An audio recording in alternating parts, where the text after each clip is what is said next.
Jaxson Smith-Njigba has always been different. And Smith-Njigba has it. Touchdown Seahawks. Throwing sideline, Smith-Njigba's got it. He's won awards in high school. Jaxson Smith-Njigba of Rockwall High School for his outstanding performance and sportsmanship. College. To being named MVP of the Rose Bowl. And now two big ones in the NFL. Good. He's only ever cared about one thing, winning. And that last part was a bit of foreshadowing. He's dominated every level of football while staying humble, and his first 3 years in the NFL has been no different. This is a once in a lifetime type operation happening with Jaxson Smith-Njigba and Darnold right now. But to mention his name next to Hall of Fame receivers, people laugh at you like you just told a joke. However, he's already on track to be one of the best wide receivers of this generation, and that's not a hyperbolic statement.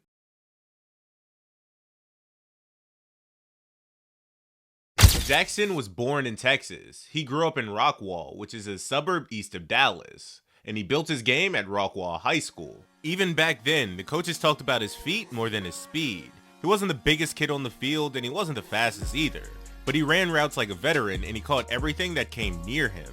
And he's the best route runner I've ever coached, and he's got the best hands I've ever coached. The quarterbacks at Rockwall knew they could throw it into traffic, and he'd come down with it. And even back then, he was cool with the expectations. Yeah, it definitely gives me motivation. I don't really feel the pressure. I just go out here and play the game that I love. College recruiters notice. Ohio State came calling, and he committed to one of the most loaded wide receiver rooms in the country. He showed up in Columbus as a freshman in 2020, ready to compete for playing time against some of the best talent in the nation. That first year, he barely saw the field though.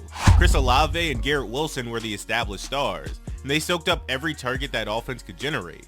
JSN finished his freshman season with 10 catches for 49 yards. Most fans outside the program forgot he even existed. Then came his sophomore season, and Ohio State needed a true leader at wide receiver 1, and so JSN stepped in without hesitation. He dominated the Big Ten with 95 catches for 1,606 yards and 9 TDs. He led the entire conference in receiving yards as a sophomore, and he did it against defenses that knew he was the primary target every single week. The Rose Bowl that year was his real coming out party. Ohio State forced Utah in a shootout, and JSN put on a show that nobody who watched will ever forget. He and quarterback CJ Stroud connected on 15 catches for 346 yards and 3 touchdowns. Both of those numbers were records for the Rose Bowl game. He was basically uncoverable for 4 quarters, and he made a Utah defense with future NFL players look like they were running in the mud. That one afternoon made it clear he was more than just a good college receiver. He was special. That version of JSN vanished almost immediately when an injury hit his junior season in 2022. A hamstring problem lingered all year and limited him to just 3 games, 5 catches, and 43 yards. The entire season basically vanished right in an instant. That kind of injury should have dropped his draft stock significantly. NFL teams get scared when a skill player misses almost a full calendar year, especially one who relies on quickness and route sharpness. The pro day numbers didn't help either. He ran a 4.52 40-yard dash, which is solid but not elite for a first-round receiver. Some teams cross him off their boards entirely because of the speed and the injury together. However, Seattle still took him 20th overall in the 2023 draft. They watched the 2021 tape on repeat and they bet on the kid. But his rookie season wasn't what anybody had hoped.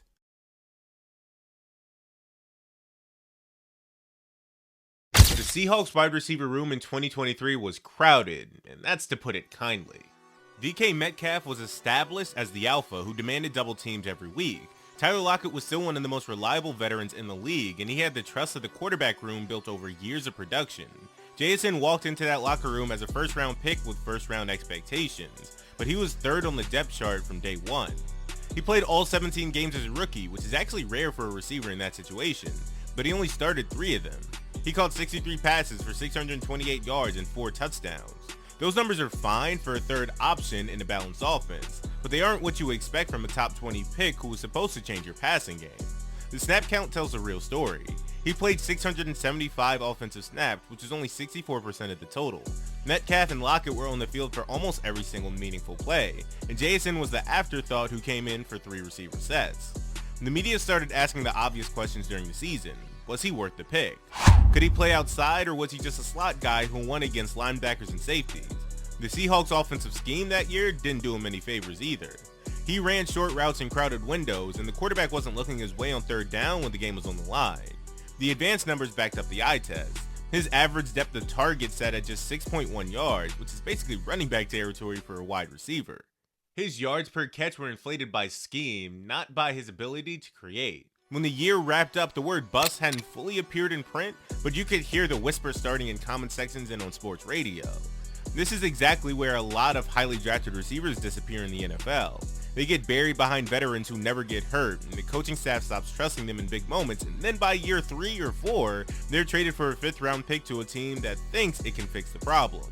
Jaxson was facing that exact path, and everybody who followed the team knew it. Either he would break out in 2024, or he'd become another cautionary tale about drafting that type of receiver too high. And with that said, we have a quick word from our sponsor, Courtyard. So I did a thing. I bought Jaxson's 2023 Panini Donruss Optic card. Right now, his cards are some of the hardest to find at a fair price because he just went off last season. Scalpers have sealed products on lock, so honestly, pulling a card is sometimes easier than buying one at MSRP. Which, if you think about it, is honestly crazy. Luckily, Courtyard's a marketplace where you can rip packs online and trade instantly worldwide without ever having to pack or ship anything, if that's your thing. And instead of collecting dust in your closet, your cards live in their insured, temperature-controlled vault, completely free. Everyone backed by their authenticity guarantee. No expertise needed and no risk of getting scammed. That's why I've been building my collection through Courtyard. Slabbed, graded, vaulted, all one click from your doorstep. There's 0 buyer fee and 0 seller fees as well. And another great thing is if a pull's not for you, you can sell it back to them instantly with their guaranteed buyback offer. Courtyard's pioneering the next generation of commerce through gamified shopping. You can find them with the link in the description. Use code NFL Stories 15 for 15% off at checkout. That's NFL Stories 15 for 15% off. Thank you again to Courtyard for sponsoring this video. Now let's get back to Jaxson.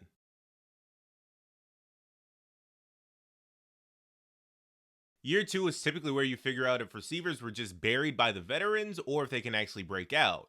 Jaxson answered that question in an emphatic way. He started 16 of 17 games, his catch total jumped to 100, and his yards climbed to 1,130. He scored 6 touchdowns and made his first Pro Bowl. The snap count jumped to 948, which was 86% of the offensive total. The coaches were finally treating him like a true starter instead of a rotation piece they only use in obvious passing situations. The breakout went beyond volume though, it was about trust. And he started getting third down targets in critical moments, also started getting looks in the red zone near the goal line, all while lining up outside instead of just the slot, which answered the biggest question about his game. The NFL named him to their all-breakout team, and PFF ranked him above Justin Jefferson in their midseason wide receiver grades, and that's not a small detail. The improvement was steady rather than flashy. He wasn't dropping 50-point fantasy games every week that broke Twitter. But he was catching 5 or 6 balls for 70 or 80 yards every single Sunday, and he was doing it against top corners who knew the ball was coming his way. He also tied the Seahawks single-season receptions record that season, which tells you everything about how fast he took over that offense. The consistency was the real story. He wasn't a boomer bust player who disappeared for 3 weeks and then blew up for 200 yards. He showed up every single game and moved the chains. What changed most was the trust of him and the quarterback. In 2023, the reads went Metcalf first, Lockett second, and Jaxson only if the play broke down. In 2024, the progression changed. He became the safety blanket in the red zone on 2nd and goal, and the target they saw it when the blitz came. That kind of trust doesn't happen by accident. It happens when a receiver is exactly where he's supposed to be every single time. When the season ended, the whisper had completely stopped. The question was no longer whether Jaxson was good. The question was how high his ceiling actually was and whether he could carry a team as a number 1 option when the other veterans were gone. 2024 was just the warm-up. In 2025, everything was about to change, and Jaxson called it before the following year in an off-season press conference. But I think overall, as a person just watching my game, you'll just see me take it to the next level.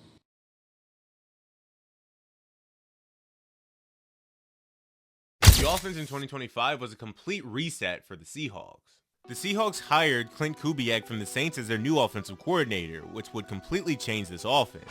They traded DK Metcalf to the Steelers, which left a massive hole at the top of the receiver depth chart that nobody knew how to fill. They signed Cooper Kupp to help bridge the gap, and they brought in Sam Darnold on a 3-year deal worth $105 million.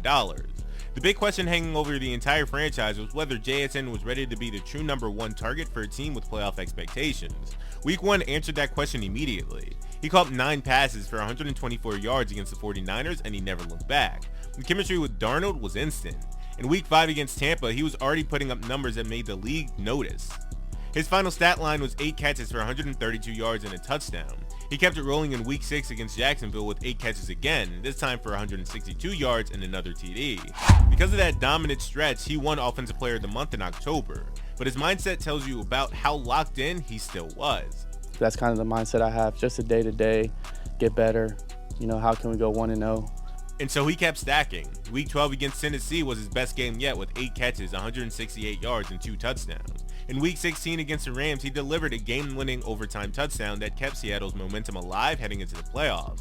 That catch wasn't just a highlight either. It was the difference between a first-round bye and a wild-card game. By the end of the regular season, he had 119 receptions, a new Seahawks single-season record. There's 1,793 yards and 10 touchdowns. He led the entire NFL in receiving yards. He also had 72 or more receiving yards in 15 of his 17 games, which is almost unheard of consistency for a true #1 target who sees double teams every single snap. The deep ball was the biggest surprise for anybody who watched his first 2 seasons and labeled him a slot-only guy. According to Next Gen Stats, JSN led the NFL in deep receiving yards during the 2025 season with 542. That was 88 more than the next closest player in CeeDee Lamb. He also led the league in deep receptions with 13. Across his first 2 years combined, he only had 11 deep receptions for 325 yards on 25 targets. So he basically doubled his deep production in 1 year while also dominating the short and intermediate game. The narrative he couldn't win outside or stretch the field died by Week 8. The team around him was rolling on both sides. Seattle finished 14-3, the best record in franchise history. JSN became the first player to lead the NFL in receiving yards while playing for the #1 seed in his division since Jerry Rice did it in 1994. That's not a throwaway stat. Rice won the Super Bowl that same season with the 49ers, and that's the kind of historical company JSN was keeping. The individual awards followed naturally. He was named AP Offensive Player of the Year, and he was a unanimous first-team All-Pro selection. He received 14 first-place votes and 272 total points, narrowly beating out Christian McCaffrey, who had 12 first-place votes and 223 points for that OPOY award. It was only the second time a Seahawk had ever won Offensive Player of the Year, joining running back Shaun Alexander in 2005. The playoff run had its own signature moments. In the NFC Championship game against the Rams, he went off for 10 catches and 153 yards along with another TD. Record-breaking stuff which sent Seattle to the Super Bowl. He was the guy the defense had to stop, and he still made plays that mattered most when the pressure was at its highest. When the Seahawks reached the Super Bowl against the Patriots, JSN was the focal point of the defensive game plan. New England spent the entire 2-week prep cycle figuring out how to slow him down, and they still couldn't do it consistently. He caught 4 passes in the Super Bowl, but the numbers don't fully capture the story. He survived a concussion scare that sent him to the medical tent and made him questionable to return. Most players would have stayed on the sideline in that situation, especially with the championship basically locked up. But he came back into the game anyway because that's the kind of player he had become. Seattle won 29-13 off the back of Kenneth Walker's monster game, and JSN walked away with a ring on his finger. 3 seasons from buried rookie to NFL receiving leader to Offensive Player of the Year, and finally a Super Bowl champion.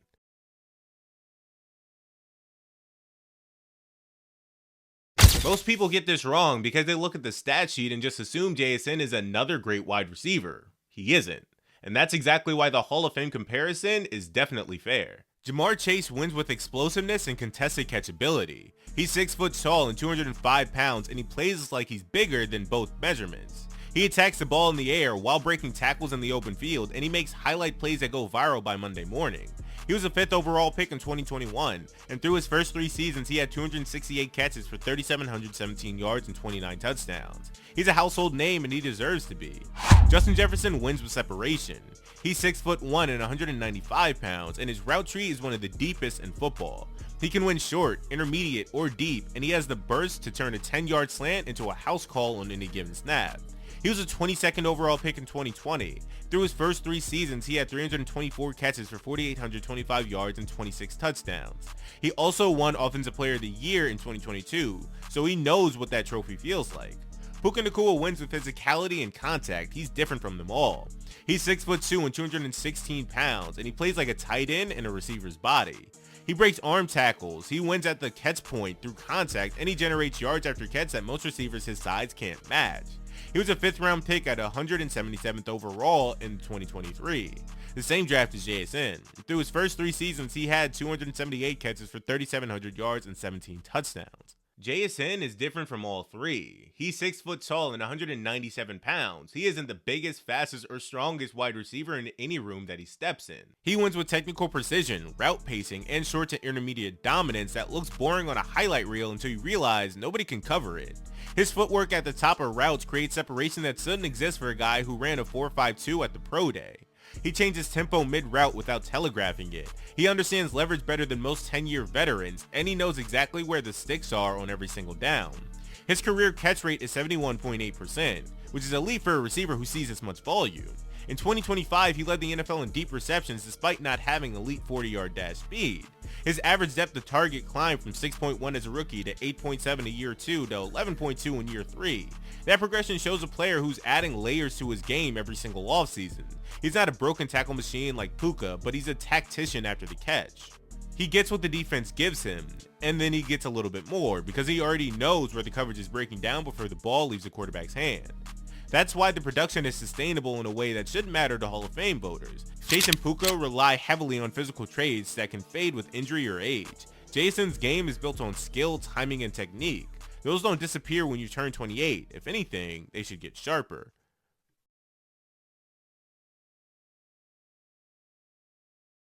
So we have the season by season rise and the style that makes it unique. Now let's talk about the main thing that matters in this video. The skeptic argument is always the same. It's too soon, he only has one truly elite season, and the sample size is too small. Hall of Fame voters care about sustained dominance over a decade, not a 3-year flash. And honestly, if you say that without looking at the numbers, it sounds reasonable. But that argument falls apart the second you actually look at what Hall of Fame receivers did in their first 3 seasons. JSN through his first 3 years has 282 receptions, 3,551 yards, and 20 touchdowns. And he has 2 Pro Bowls, 1 First Team All-Pro, 1 Offensive Player of the Year trophy, and 1 Super Bowl ring, and he's only played 51 games so far.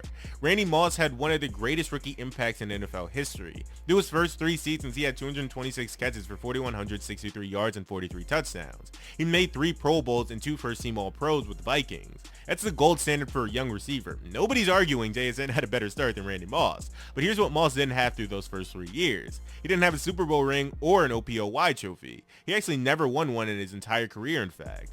And JSN already has more total catches than Moss did at the same point in his career. Calvin Johnson entered the league as a 2nd overall pick in 2007, and he was a physical freak from day one. Through 3 years, he had 193 catches for 3,071 yards and 21 touchdowns. He didn't have a Pro Bowl in year 1 or year 2, and he didn't have any playoff wins. JSN at this stage already has more catches, more yards, and more playoff victories than Megatron at this stage. Steve Largent played in a completely different era with different rules. When he entered the league in 1976, seasons were shorter and offenses were run heavy. As a rookie, he caught 57 passes for 705 yards. Jason's volume dwarfs anything Largent did in his first 3 years combined. The eras aren't directly comparable, but the point stands either way. Jason is producing at a rate that would have been elite in any decade or professional season. Chris Carter's the most interesting comparison on this list because he also played at Ohio State. But Carter's path was messy early on. He was a supplemental draft pick in 1987, and he bounced between 3 teams while dealing with substance abuse issues that almost ended his career. Through his first 3 seasons, he had 89 catches for 1,450 yards and 19 touchdowns. He didn't become the Chris Carter we remember until he got to Minnesota and completely turned his life around. Jason started cleaner, more productive, and already includes a championship hardware that Carter never won. The real separator goes beyond the individual stats on a spreadsheet. It's the combination of everything. Moss and Justin Jefferson had better raw numbers through those first 3 years, but neither one of them had hardware during that time. Carter and Johnson didn't have any team success or the individual awards this early. JSN has both the individual trophies and the championship ring, and he got them while catching passes from 3 different starting quarterbacks across his 3 first seasons. You also have to look at the situation he overcame. Moss walked into Minnesota as the immediate #1 target with a veteran quarterback who could extend plays. Johnson was the 2nd overall pick on a team that had to feed him. Carter wasn't even a full-time starter in his first 3 seasons, so the expectations were lower. Jason was a 3rd option as a rookie on a team that had already established 2 stars, and he still built a Hall of Fame trajectory from that spot. The criteria isn't perfect, and we should be honest about that. He still needs to stack up elite seasons for another 7 or 8 years. He needs to stay healthy, keep producing at this level, and avoid the drop-off hits a lot of great receivers when they change teams or lose their quarterback have had. Hall of Fame careers aren't made in 3 seasons, they're made in 12 or 13. But the start matters more than people want to admit. Most Hall of Famers who started this strong didn't flame out, they kept going. And this is already matching the legends step for step. So there you have it. Watch this thanks video if you haven't already and subscribe if you're new. Thanks for watching.